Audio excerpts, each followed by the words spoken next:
They say the traps we set for others are often the ones we fall into ourselves. Richard Hale was a man who had everything: a sprawling estate, a successful business, and a reputation that made people nervous just to shake his hand. But underneath all of that, there was something darker. A grudge. A cold, carefully nurtured hatred toward the one man he believed had stolen everything that truly mattered to him. And one quiet Tuesday morning, he made a decision that would change both of their lives forever. He hired a maid, not because he needed one, but because he had a plan. Daniel Mercer lived 2 streets away from Richard. They had once been close friends, business partners even. Men who used to laugh over coffee and dream about building something great together.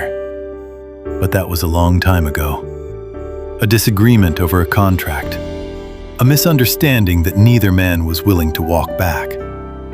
And then, silence. The kind of silence that grows teeth over time. Richard blamed Daniel for the collapse of their joint company. He believed Daniel had gone behind his back, signed a private deal, and left him with nothing but debt and humiliation. Whether that was entirely true, well, that was another matter. But in Richard's mind, the wound had never healed. So when Richard learned that Daniel had recently hired a new housekeeper, a quiet, gentle woman named Clara, he saw his opportunity. Clara was in her late 30s, kind-eyed and soft-spoken. She had come into town after losing her previous job when her employer's family had relocated. She wasn't looking for drama. She was simply looking for work, honest work, so she could care for her aging mother and her young daughter, Lily. Richard approached her before she could start at Daniel's home. "I have a better offer," Richard said, sitting across from her in a cafe with his practiced smile. "Double the pay, comfortable hours. All I ask is that you keep your eyes open while you work for my neighbor." Clara looked at him carefully. "Keep my eyes open for what, exactly?" "Information," he said simply. "Business matters. Nothing illegal. Just observations." Clara was quiet for a long moment. She thought about her mother's medication, about Lily's school fees. She needed this. And so, against the quiet voice in her heart, she said yes. Clara was quiet for a long moment. She thought about her mother's medication, about Lily's school fees. She needed this. And so, against the quiet voice in her heart, she said yes. "You don't have to clean that room," Daniel told her gently on her second day, nodding toward a closed door at the end of the hall. "That was my wife's studio. I like knowing it's there." Clara nodded respectfully. She didn't go near it. Each evening she would type up small reports for Richard. What time Daniel left, who visited, what files sat on his desk. Nothing significant, nothing that felt useful. But Richard kept pushing. "I need more," he told her one evening, his voice sharp.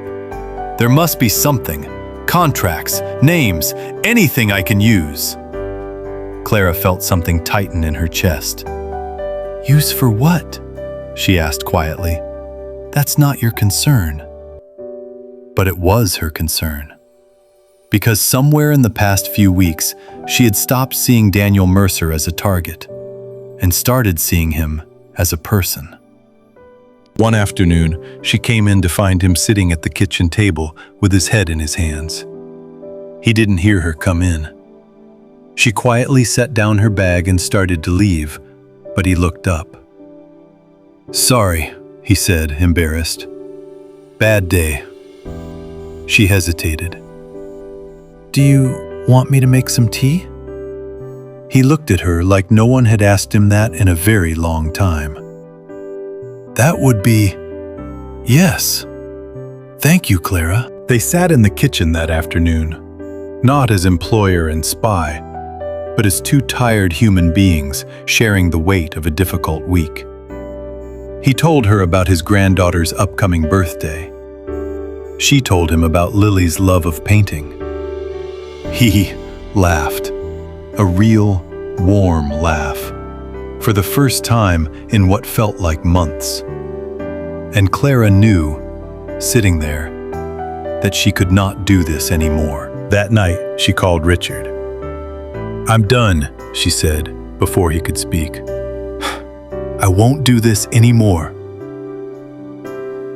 There was a long silence. "You signed an agreement," he said coldly.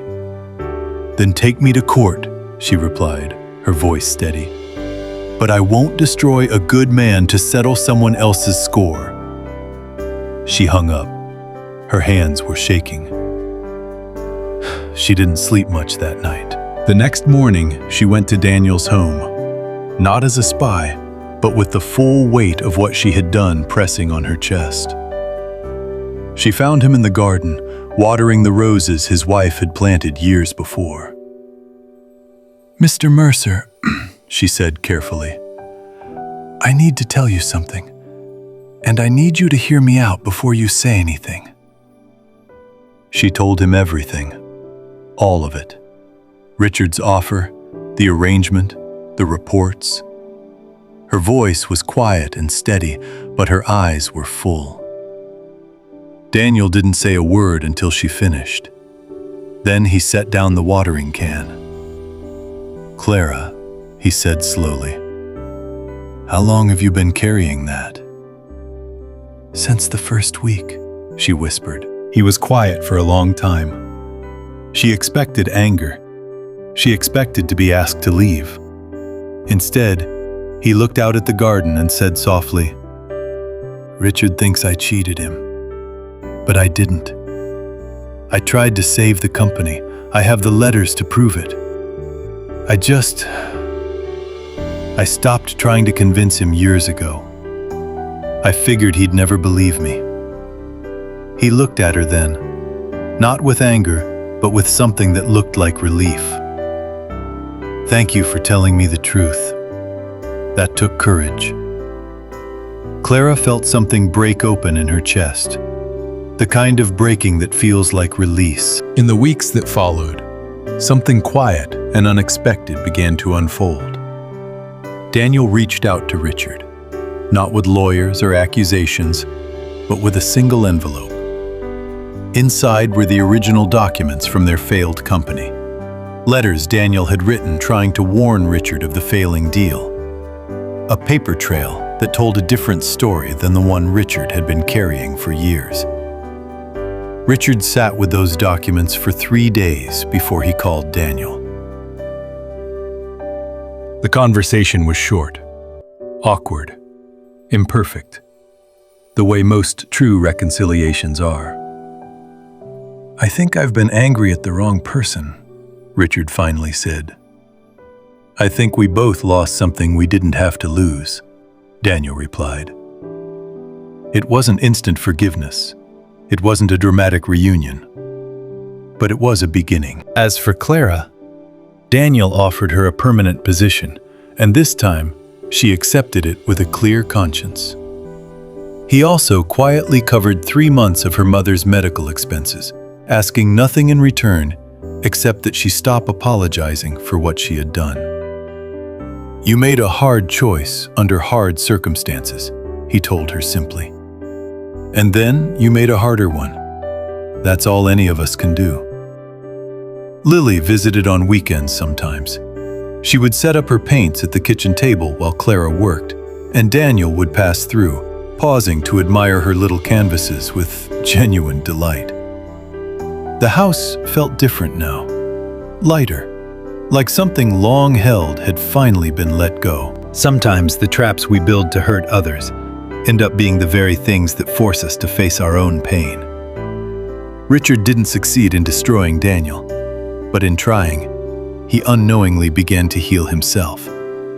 And Clara, a woman who simply needed a job, became the quiet thread that stitched 2 broken lives back toward the light.